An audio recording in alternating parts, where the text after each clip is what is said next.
Hi, Costa. Good morning. Hey, Michael. Hey, morning. This should be we should have quite a few people joining us this morning. Okay, Well, we'll give Michael, give a little bit of extra time then. yeah. Quite a few people have already joined, but Okay. Hi, Steve. hey, Michael, Costa, how are you? hey, John, how you doing? Good. Yep. Good. Thanks, John. Oh, Connor's on. Hi, Connor. Sabrina, Gary. So I don't see Connor, but I'm Gary. Oh, hi, Gary. His name came up. Yeah, I'm You here. confuse his face with mine. You're in trouble. Are you in Phoenix today, or did you move back to Salt Lake City? I'm in Heber City today. Okay. I was missing shoveling snow, so I came back. We had 10 inches come down in Reno on Saturday night, and it burnt off on Sunday, which is very unusual. So it's warming up a little bit. Yeah. Well, we have a lot of fond memories of snow in Reno for many years. Yeah, hopefully it included some skis. Yeah. It's not around Gwyneth Paltrow. Yes. Yeah. When we first moved to Reno, all the neighbors said, "Hey, have you got a snow blower?" And I said, "No, I've got a young son who happened to be Connor. We need the exercise, so we'll be great." And then about a week later, it snowed for about 4 days straight. And the next day, I owned a snowblower finally. Yeah.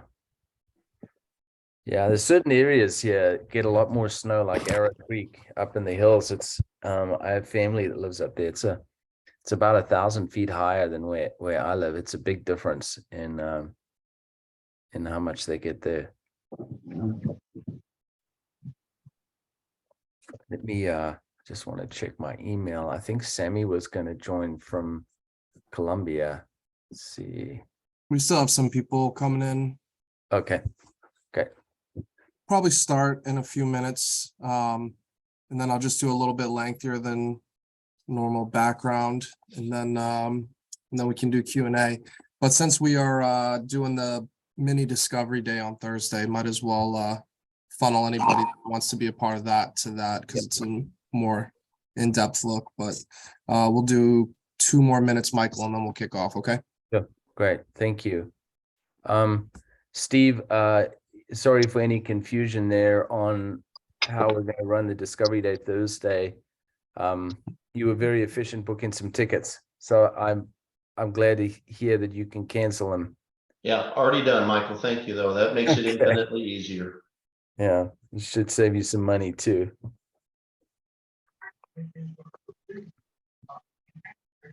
Oh, hi, Andrew. Thank you for making it. Kim, as well.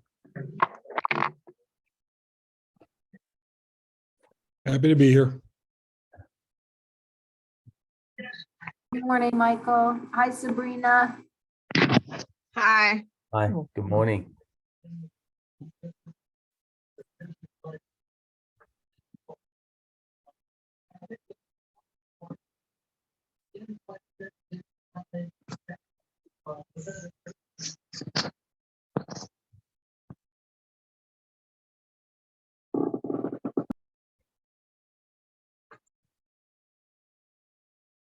just a quick reminder for those of you that are on the call. I hope that we got emails out to most of you about the filing of the new FDD April 5th. And so that's why we moved the Discovery Day forward from the 20th of April to this Thursday.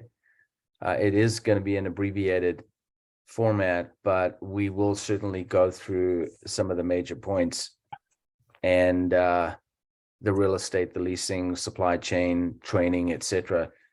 But it will be virtual. So I know we love to host and have our guests join us at our corporate office, but just because of the timing on this, we felt the best option would be to do it virtually.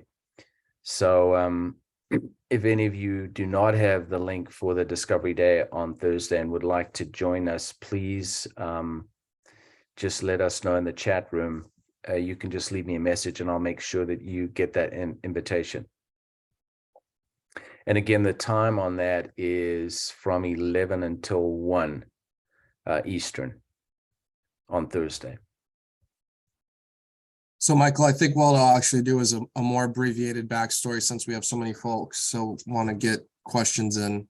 And then we'll just keep rolling if anyone else joins. But we have, if you don't see anyone missing, then we'll go ahead and kick things off.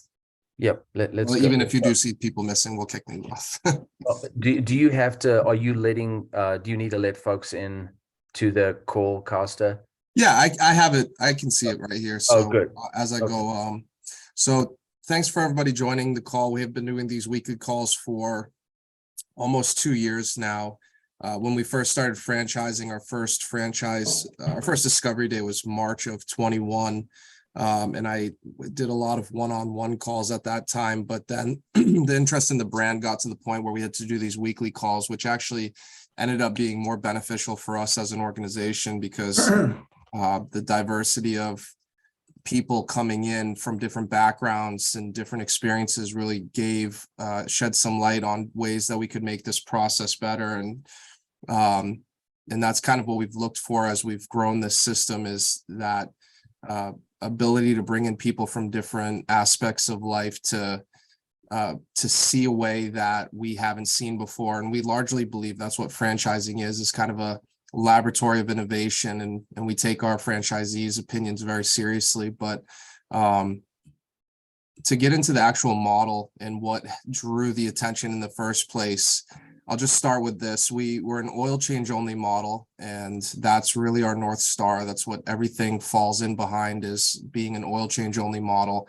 And I started this business in 2014 in Harrisburg, Pennsylvania. I was working at T. Rowe Price. I had a slew of financial jobs. That's my background educationally and as well as professionally before doing this for the past 8 years is finance. Started in retail banking with TD Bank, and then brokerage, TD Ameritrade, and then asset management with Merrill Lynch, and lastly, T. Rowe Price. And I had several securities licenses, and I never really envisioned myself not being in that career because it put a lot of work and effort and time behind it.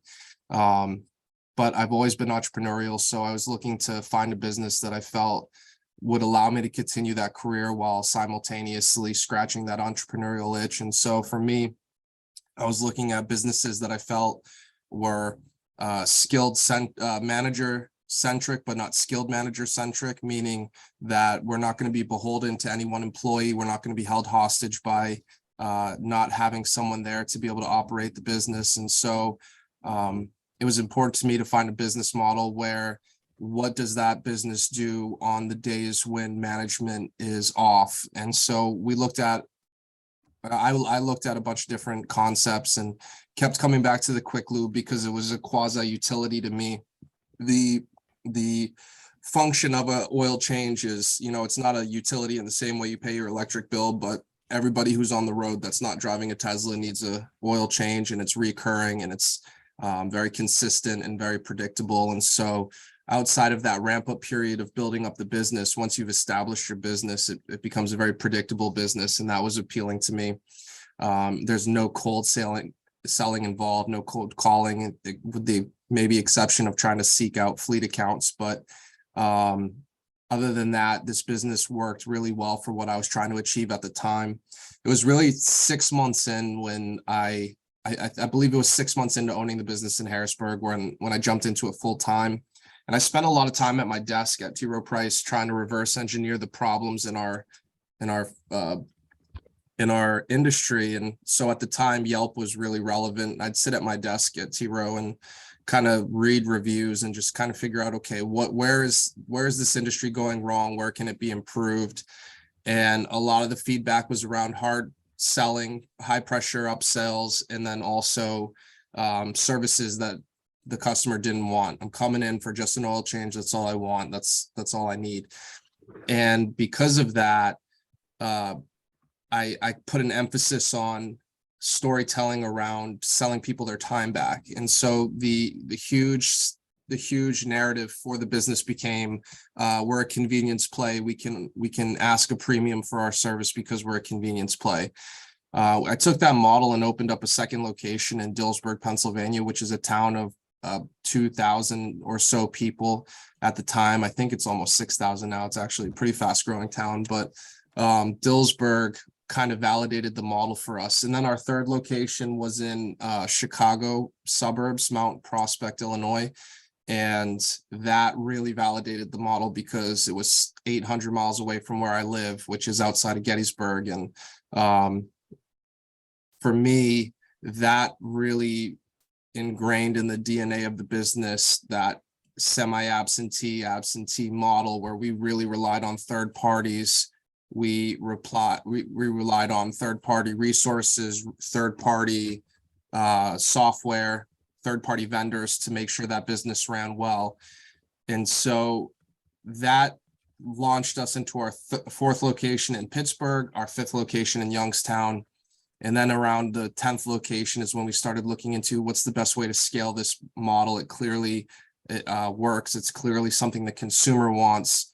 And I think a lot of great businesses are built out of filling a void in the consumer space. And so we talked to a couple different outside sales groups. We landed with Fran Devco because of their experience with automotive and how they've taken brands from being emerging brands to having national presence, which at the end of the day is something that we want. We want to be synonymous with fast oil change, and we want to be synonymous with oil change only. And that's kind of the trajectory that we're trying to take. And so because of that, we partnered with Fran Devco. We're at 20 corporate stores at the moment with 9 franchise locations open. Our first franchise location opened in Mesa, Arizona. It was a family, but a lawyer who has a full-time 55-hour-a-week job that works as a lawyer for a trucking company. And he's one of our best franchisees, and the model is really playing out really well with him. He's the only store that's been open for not quite a year. I believe his 1-year anniversary will be April 14th, I believe, something like that. But we will have by the end of this quarter another 10 stores. Actually, by the end of April, we'll have another 7 stores open. But by the end of Q2, Q3, we should be at 20 franchise locations as well. So that's really the high level. I did skim through some of the stuff, but we do put these videos on YouTube for our own learning experience and also for consumption of prospective franchisees. So some of my earlier ones, I've been doing these recorded calls now for quite some time. If you go to some of the earlier ones on the YouTube channel, they have a more extensive background on myself and my personal life, where I came from, things like that, if anyone's interested in that side. But otherwise, I've found that the Q&A is the most effective part of these phone calls. And since we have such a large group, I think we should get right to that. So I'll let Michael curate the questions, and we'll just kind of go up and down the list until we run out of questions or run out of time. Okay, great. Costa, thank you. And I've got a chessboard of names in front of me, so I'll just run across the top and then go to the second line. If you wouldn't mind just limiting it to one question to start off with, so everyone can get a chance. Also, I wanted to mention, if you do want to read more about Costa Oil and Costa himself, Kapothanasis, NOLN, National Oil and Lube News, is sort of a preeminent site and informational gathering place for what's going on in the auto lube industry. So you can always look that up, NOLN.org, and you can find stuff on there about Costa. Just a quick, Costa, if you don't mind if I share this, but Costa was nominated last year as runner-up operator of the year for all of the brands in the United States. So anyway, thank you, John. Do you have a question for Costa this morning? He may be on mute. Okay, I'm going to move over to, oh, there we are. No, I mean, I'm just here to listen, so we'll Okay. go right ahead. Great. Sabrina Wilburn, do you have a question?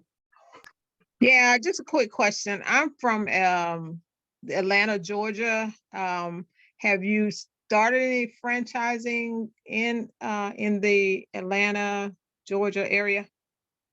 Hey, Sabrina. Yeah, we've sold quite a few territories in the Atlanta market, but it's a large market and we do it based on population. So there's plenty of territories available, I believe. We have one location open in Peachtree City. We have a second location opening soon, I think in the northeast part of Atlanta. And then I think we have some construction starting as well in the Atlanta area. So that's going to be an important market for us for the time to come. Okay, great. Yeah. Good to hear. Thank you. Thanks, Sabrina. Gary, welcome. Do you have a question for Costa? Yes. So referring to the attorney in Arizona, can you tell me what is his staffing level and when did he reach a break-even point? So the FTC regulates what I can say when it comes to financial performance of the stores, but you're more than welcome to reach out to the franchisee themselves because franchisees are free to speak freely about their numbers. I could talk about his staffing because I am aware that of some of his staff and I'm familiar. I've met his manager. I do know that he pays his manager over industry average because he put an emphasis on being able to sleep at night, knowing he had someone there that could run the business really well. And so his manager, Scott, who is an amazing employee, gets a lot of good Google reviews. If you go to the Mesa Google profile, great employee, but I do believe he is paid over industry average. And then I believe he has two other employees, one full-time, one part-time, and that represents a 48-hour schedule, Monday through Saturday, 9 to 6. Thank you. Thank you. Gary, just to respond to your question for everyone else on the call, I know Sammy has asked me, and I think Steve as well, and Andrew and Stacy to talk with a franchisee. Given where we are, what I wanted to do was arrange a group call. We're going to try and do that at the end of the Discovery Day, mini Discovery Day on Thursday. But as Costa mentioned with Ryan, he is extremely busy. He's got a wife and 4 kids, and he's got a full-time job. What I'll try and do for all of you is everyone that's on this invitation list, I will, if I can grab Ryan and do a group call for all of you, I think that could be helpful. And each of you could ask a question. You may not get all your questions answered, but I think let's try and do that format, just given the time frame that we have. Steve, thank you for joining us. It was nice to hear from you again from San Antonio. Do you have a question for Costa? Yeah, thanks.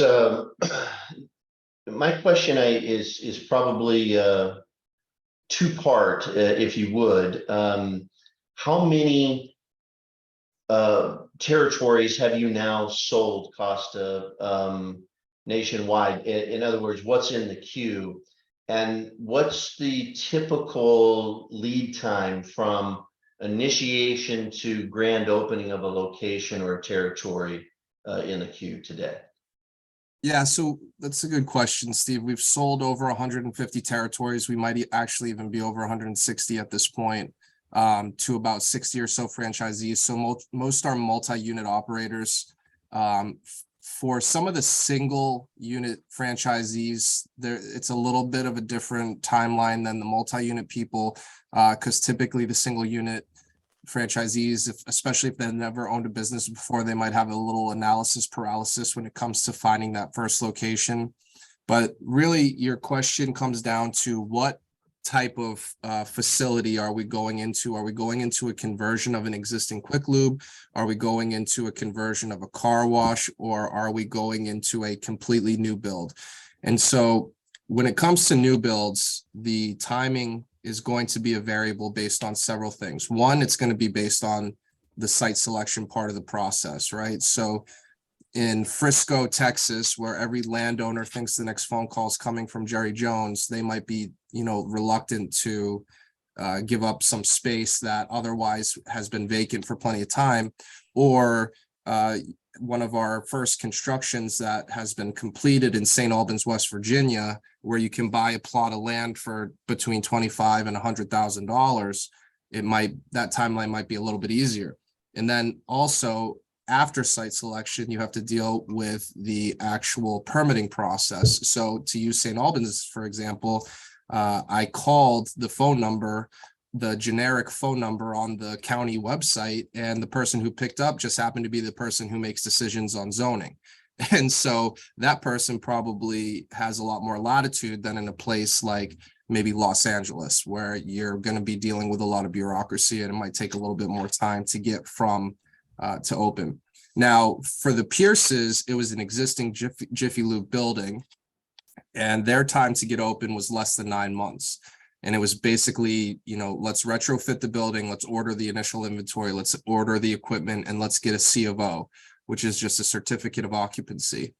And then when it comes to converting car washes, which is what our Rock Hill location in South Carolina is, that's just a matter of getting a building permit, which doesn't require figuring out zoning, civil engineering, ingress, egress, things of that nature. So that is a really long-winded way to answer your question, but there's no real blanket answer to it.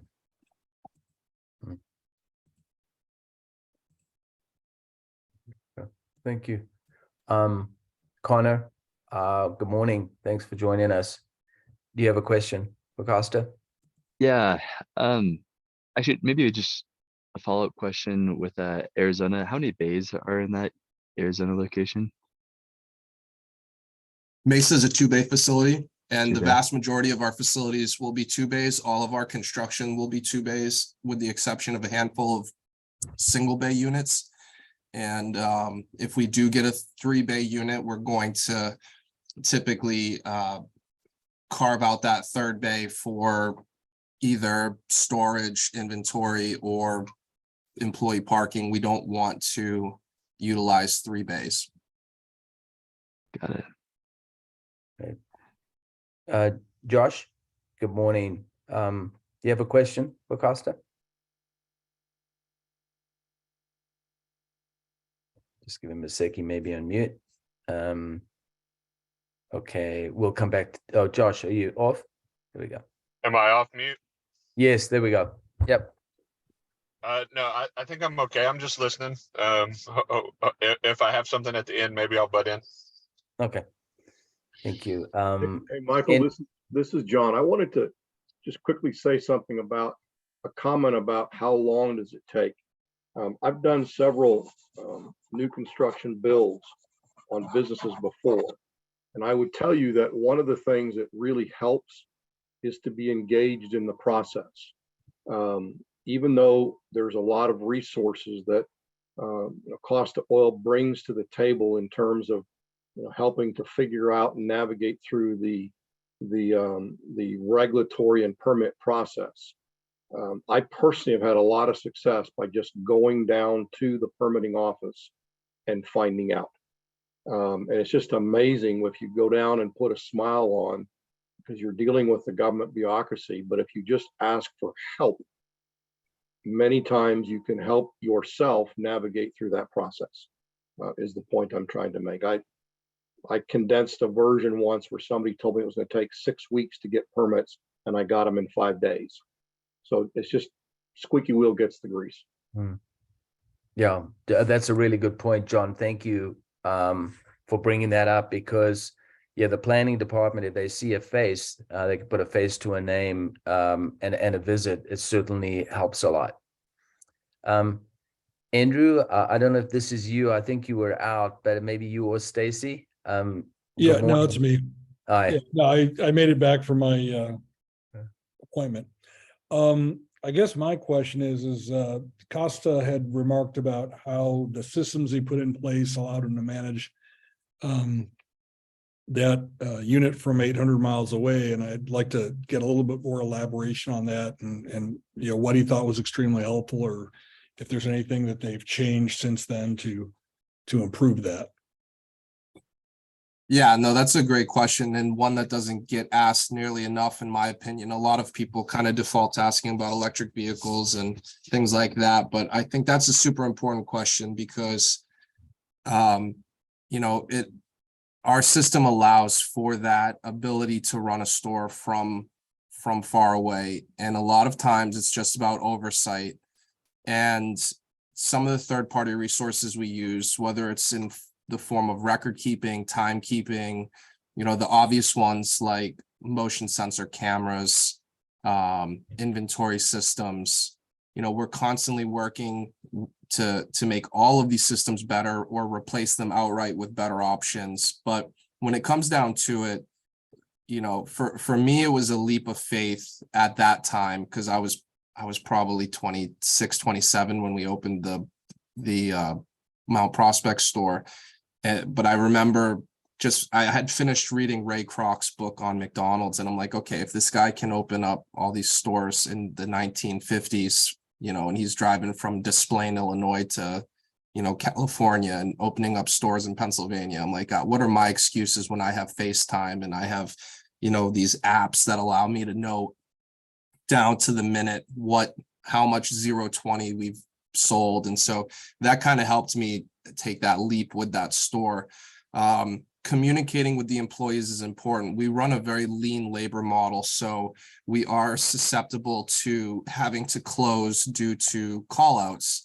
I'm sure everybody on this call has had an oil change experience. I'm sure everyone in this call has witnessed the model that is currently prevalent.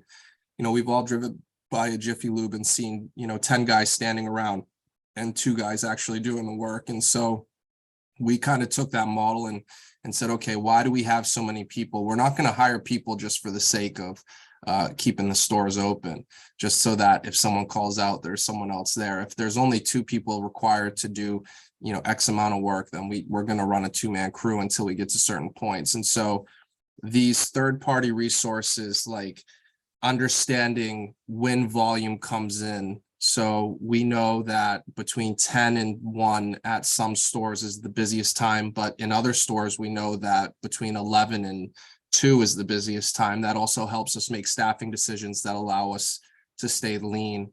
And we've also put together processes that allow the employees to feel empowered to take ownership of the store, whether it's in terms of dealing with the customers or dealing with us, dealing with replacing things, placing orders, not feeling like they don't have the tools necessary to do the job. That's an important part of this business, as well as making sure that the employees don't feel like they have to stress to actually accomplish the job. And that comes from empowering them to communicate with you when they need something.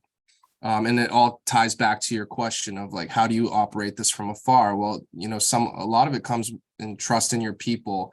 And so in an industry that typically has had a higher than normal turnover than other industries, because there's a lot of job hoppers in the automotive industry. A lot of people go from the dealership to Midas, to Meineke, to Mavis Tire, to wherever's next, whoever's going to give the 25-cent raise. It's very similar to the retail banking industry, where tellers will work at Bank of America and Citi and Chase and wherever will give them the next raise.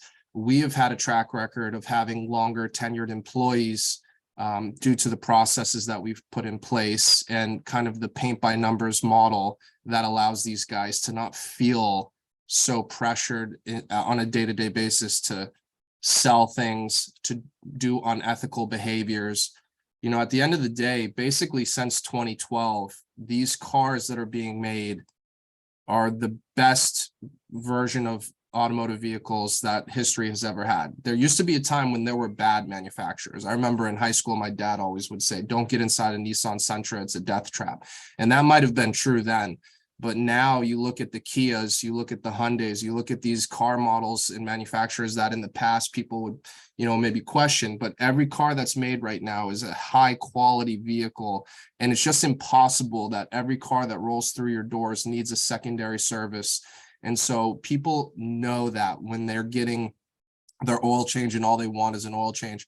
And on the flip side of that, your employees appreciate not having to sell something that the customer doesn't need in order to keep their job. And this all ties back to running a smooth operation from afar. That's why I have stores in Western Illinois now, in the Quad Cities area. So we're not even talking about Chicago, which is easy to get to, because I can fly into Chicago from BWI from Baltimore, and it's a less than a 2-hour flight, and it's a pretty cheap flight.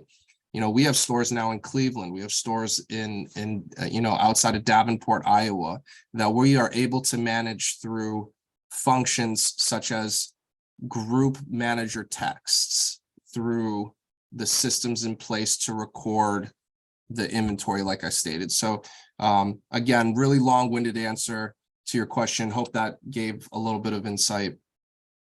We go into the specifics at Discovery Day, like the actual processes, but that's kind of the high level version.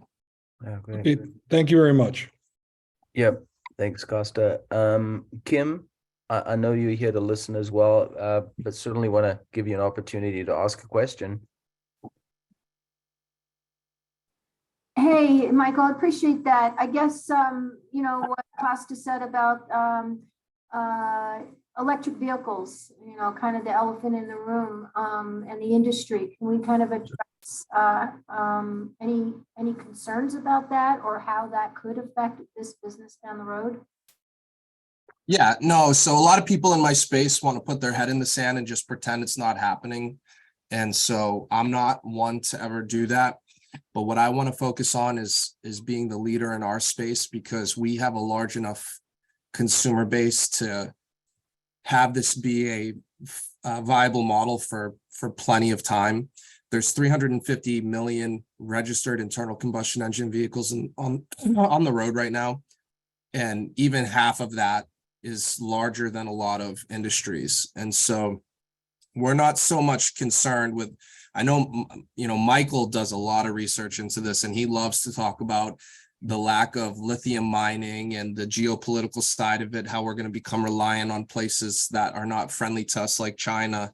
And, you know, I think, and I believe in the US's ability to innovate. And I think that technology will solve a lot of these problems. A lot of people like to bring up the grid capacity right now could not even withstand if 15% of cars on the road became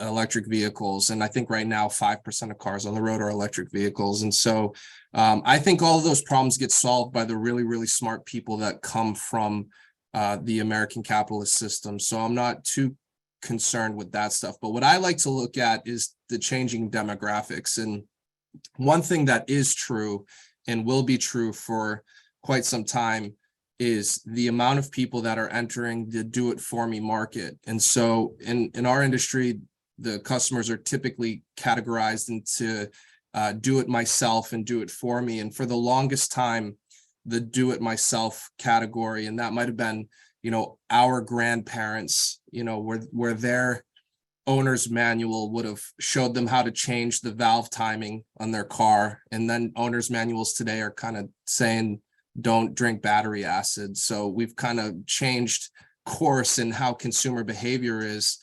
And so we're talking about a large swath of people who are entering the driving community at a faster pace than electric vehicles are being sold. So what that tells me is our industry is actually in a state of growth, not decline. And as long as the people entering the do it for me space continues to increase, we're going to continue to be in a state of growth. And then on top of that, you do have kind of the elephant in the room outside of the car space, which is consumer debt. And so the scariest thing in our society right now is the credit card debt that our country holds. And then you put that aside for a second and you look at consumer auto debt, and the average car loan is the longest it's ever been. And then you pair that with the fact that the average age of a car on the road is also the oldest it's ever been. And that goes back to my conversation earlier about how cars are being made better than ever now. You can have a 2012 vehicle be a really, really good vehicle. And if you take care of it, you're going to have it for a long time. And because these are depreciating assets, and because, you know, I bought a truck, I've gone through a couple F-150s, and I bought one in 2012, and the longest they would make the loan was 5 years. And I thought that was pretty long, because I had always gotten like 3-year loans for, you know, 10K and under vehicles. And then last year I got a new F-150, and they offered an 8-year loan. It was 90 something months, 96 months maybe. And then I was talking to one of our Frat and Devco counterparts, Chris Longmore, who some of you might be working with, and he said he was at the car dealership and they were offering 10-year auto loans. Now you're talking about a depreciating asset that goes underwater the minute you drive it off the lot. And if you're underwater substantially by year 3, then you're going to hold it the full 10 years of that loan, because unless you have some kind of liquidity event to get you out from underneath that car, then, you know, what are you going to do with that vehicle if you owe more than it's worth? And so automotive maintenance is going to be important for a minimum of the next, you know, even if you banned internal combustion sales today, if we did that today, there'd still be a 15-year runway from this date just to kind of get the existing cars off the road that are internal combustion engines. So we're prepared for it. We understand that it's going to be a part of our society going forward. There's a lot of things that have to happen infrastructurally. There's a lot of things that have to happen consumer behaviorally. There's a lot of things that would have to happen politically. So we're going to just worry about being the best oil change only model. And then when that day comes, if we are that, then we will be what's left behind. Yeah. Wow. That's always a very interesting topic that comes up. Kim, thank you for that question. And, you know, to add a little, I won't talk about lithium or cadmium in Africa and China, but, you know, we have other technologies, Costa talked about briefly, you know, coming to the forefront, hydrogen cell technology. Yamaha and Cummins are spending a huge amount of money on research there as well. So I think electric, for me personally, will be only part of the solution. Sammy, thank you for joining us. I'm glad I got the link to you. I don't know where you are today, maybe in Colombia, but I know you are heading back to Las Vegas. Thanks for joining. Do you have a question? Yeah, no, thank you. I appreciate you inviting me. No, I don't, actually, just listening in. Okay, good. Well, thank you. And Brian, we haven't talked for many months, but wonderful to see your email come through. Brian Friedman from Cleveland. I'm sure you're going to have a question for Costa. Let's see if Brian's off mute. Okay, I don't see him there. Okay, Costa, how are you for time? We have till 8:45 Pacific. Yeah, we can keep going. Okay, great. Brian, are you there? Can you hear me? Yeah, hi. Yeah, now we can. How are you? Good. Thanks for joining us. Absolutely. Yeah. Just kind of listening in. I didn't know like more specifically with you know, that I know we just touched on for a while, the EV push. But with the big push, with all the manufacturers coming out with more EV vehicles and stuff like that, like the industry itself, is it, would it experience like more of a decline if you look at like a 5 to 10 year runway? Or what do you think overall at the oil change industry? Like what impact would that have on, if we're looking to project out 5 to 10 years, revenue and things like that? It seems like the market would be potentially shrinking. All these manufacturers are pushing for these EV vehicles, and it's not just Tesla. It's like, seems like it's everybody's kind of jumping in. You got the government behind it, trying to make a big push with that, that Inflation Reduction Act thing. So I was just curious, the industry, like high level, where do you think it's going over the next 5 to 10 years? Yeah, so the Build Back Better bill was designed to address some of these infrastructure problems, but as with everything with the federal government, there's just an insatiable appetite, and it's never enough money to solve these problems. It's almost like they benefit from these problems never being solved. So, like I said, I do believe innovation does solve some of these problems. GM has declared they're going to have 35 electric vehicles by 2025. They made that statement like 3 Super Bowls ago. And, I don't know how many they have right now, but GM doesn't really have the best track record of coming through with these things. And then also these manufacturers are apolitical. They for lack of a better term, they're going to whore themselves out to whatever the winds are taking them. And so in 2008, 2004, you saw a big push, Suburbans, Escalades, we saw innovation in the SUV space. And then 2008, all of a sudden, that's when the Prius was created. And, and as these different administrations come in, the manufacturers are going to sell what they think is going to sell the most product. And largely that is influenced by who is in office and the rhetoric that they are pushing. So you are correct that, if we continue to have policies and incentives to promote the electric vehicle push, then the manufacturers are going to continue to behave in a way that leans towards that. But when you look at the actual sales of the vehicles, they're not popular.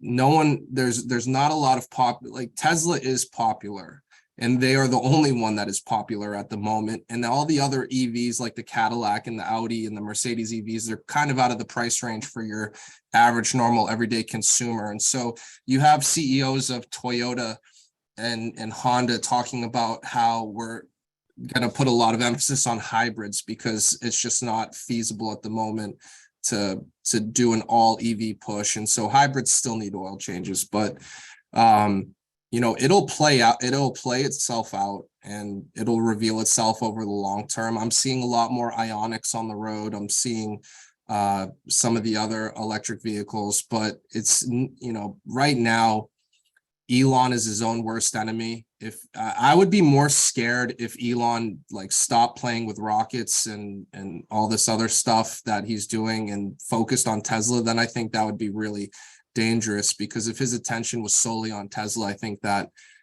they'd be a lot further along right now. But he's his own worst enemy at the moment. And so you find, the most innovative electric vehicle company gets left out of some of these conversations with the White House because, he's not in favor at the moment.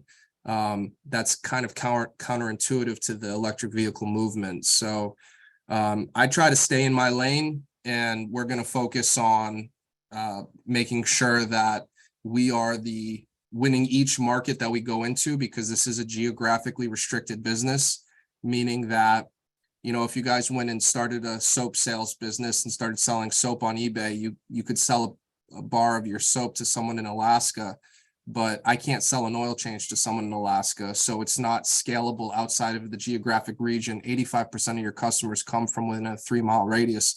So as long as I win my market, and my market happens to be a place that's prevalent with internal combustion engines, then we're going to have a nice business for quite some time.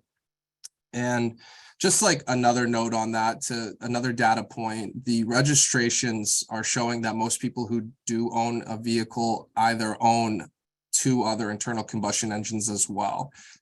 We are largely a 2 working household society. I don't see that changing anytime soon. And so most of these households have multiple vehicles, and there are concerns about the reliability of electric vehicles, even for the most ardent proponents. And so most of those households still carry a second vehicle that is internal combustion. Yeah. Good question. You know, we will have some more time on Thursday. We'll open it up for questions and answers too. Thank you, Brian, for that. Gary, I see you moved to the bottom, but I think you had a question. Why don't we open it up to the entire group right now? If you have another question, please go ahead. I have one. Hi, this is Sabrina in Atlanta. My background is in IT. I actually am started off as a programmer, and I currently work in IT. Can you tell me what types of software, what type of technologies is Costa employing to do stuff like data trending, just understanding your stores a little bit better from a technology standpoint? Yeah, so we are currently working on a proprietary software that teams with motors.com, which is what most of the companies use to get VIN data. The Department of Transportation has an open API, so you can take a VIN and extrapolate the information of a car, and then you can take that and find out from the owner's manuals how much oil it takes, what type of oil it takes, and so on and so forth. So that's something we are working on at the moment. Right now, we use some of the leading software for the quick lube industry. We go into specifics at Discovery Day. I don't want to name names right now, but there is quick lube specific software for getting that engine data. And then we also have an internal website, parts.costaoils.com, which is powered by showmetheparts.com. And it's basically a cataloging system. That's more for the employees to be able to do their jobs and do their jobs easily and not have to guess, not have to, it takes out that guesswork of it's more of a quality assurance thing than anything. As far as the actual processing of information, we do use Square's API, and that's what gives us the ability to go in and look at reports and say, okay, we sold this amount of product between 9 a.m. and 10 a.m. and we saw this during these timings. And so it's really built on the back end of Square's API for data, for card processing and inventory management systems. Timekeeping, we use a third-party software called My Time Station, and that is compliant with Department of Labor regulations. So that's an important part of running any business, is making sure you're compliant with Department of Labor requirements for having W-2 employees and record keeping. Square does have capacity for timekeeping, but it's a little bit more expensive, and so we don't use it. And then for security, we really don't mandate a lot, because we want our franchisees to feel like they actually are business owners. So while we do believe that franchising is largely paint by numbers and we want to lead you to the water, we're not going to force you to use any of our systems outside of a couple. We use Gusto for payroll, which at this moment in time is my favorite payroll provider. I've used all of them, from ADP to Paychecks to having a local CPA do it, and Gusto has by far been the best. It's allowed us to offer benefits that otherwise we wouldn't be able to, 401k plan, health benefits, etc. But outside of that, we mandate Gusto, we mandate QuickBooks Online, just because bookkeeping is an important part of any business, and a lot of first-time business owners don't realize that bookkeeping is important. So we do mandate that. But outside of that, like, we don't tell you what security system to use, but we'll tell you what we use. And we really don't have a ton of mandates. Okay, great. Thank you. Yeah. Thanks, Sabrina. Anyone else right now? One quick question. This is Gary. Hi, Gary. does Costa provide some sort of a marketing support via email or something where they remind customers of when their next oil change should be, et cetera? Yeah, Gary, that's a great question. So we do have a pretty extensive marketing training and marketing manual. Michael has seen it. It's just a compilation of my thoughts on marketing over the past 8 years. Marketing has been something that is near and dear to my heart, and I've always done it myself. And that's been kind of one of my advantages in this space, is that the larger companies such as the Jiffy Lubes and Valvolines of the world, they're really bad at social media marketing. And so back in 2014, 2015, when I was the only one in our space doing Facebook dark posts, which is just another word for meta ads, that was a huge competitive advantage we had. And so it's something that I stay on top of. It's something that we help with. We do offer in-house customer reputation management because, like I said in the kind of the background part of my conversation, Yelp used to be really relevant, and you need to understand the relevance of these different platforms. And right now, Yelp is not relevant. We don't care at all what our Yelp reviews are because they have no impact on someone looking at us. We used to care a lot about Facebook reviews, and they've lost their relevance. So now, when we talk about what our ad spend looks like, whether it's digital or paper, direct mailers, things like that, we're really cognizant of that because we know that your 2% ad spend needs to be spent very specifically and very strategically. And so whether it's Google ads, Facebook ads, Instagram ads, right now, I'm having to dip my toe into TikTok, and right now TikTok is the most important platform in the world. And until the US government bans it, which could happen overnight, it's going to be something that all of these kids that are 15, 16, 17 years old on TikTok, all of these social platforms age up. And so if I get into it now, when those kids are now driving age and they are seeing my content on our TikTok page and I navigate that, we're going to be way ahead of everyone else in our space. Because, I don't know if Jiffy Lube has a TikTok page. I don't know if Valvoline has a TikTok page, but it is important, and it might not be in the future. So Snapchat, for a while, we were doing Snapchat geofilters, and we were, making sure that we weren't missing that opportunity. And then Snapchat fell off a cliff. And so now Instagram, Facebook still is the most dominant ad platform in the world. And so that's the majority of our ad spend, but we're going to see which direction things go. And we're always going to have a pulse of what, basically following consumer attention, and consumer attention is the most important thing. So we were working with ways to try to figure out a way to run in the background of people's phones. And when they drove 3,000 miles, send them a little push notification. And then the iOS 14 update kind of destroyed that initiative, because now it's an opt-in versus opt-out in terms of the push notifications, but in the security settings, but in the privacy settings rather, not security settings. So just to kind of thank you, get back to your original question, we do have ways through our CRM, which is customer retention, or customer management, Customer relationship CMS. management. Yeah, so we have the ability to see when the last time someone has come in, if you get that information. And because of it, we can send out emails. I try to reserve email marketing for storytelling and brand building. I don't like to do right hook advertising with email. I don't try to push, discounting or things like that through email. I try to use it as a tool to brand build.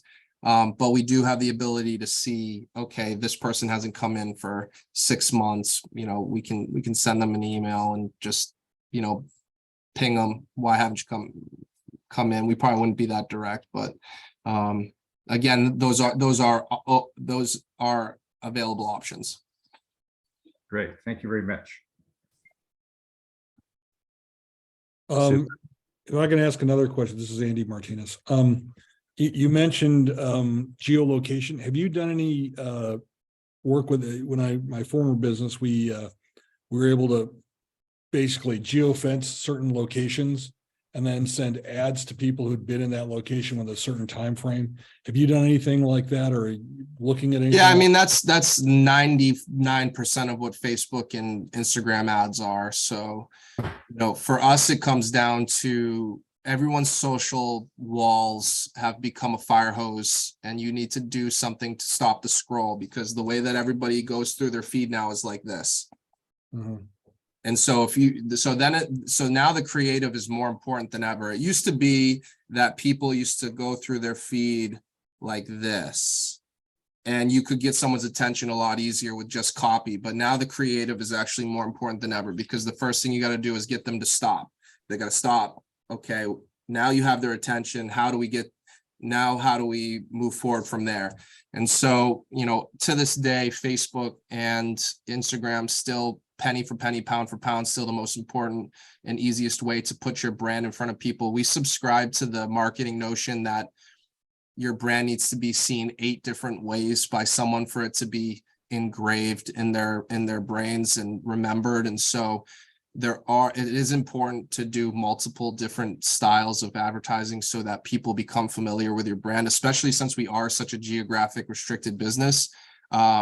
But that geofencing that you mentioned is, that's an important part of Google ads. It's an important part of Facebook and Instagram ads, and as well as direct mailing for that matter.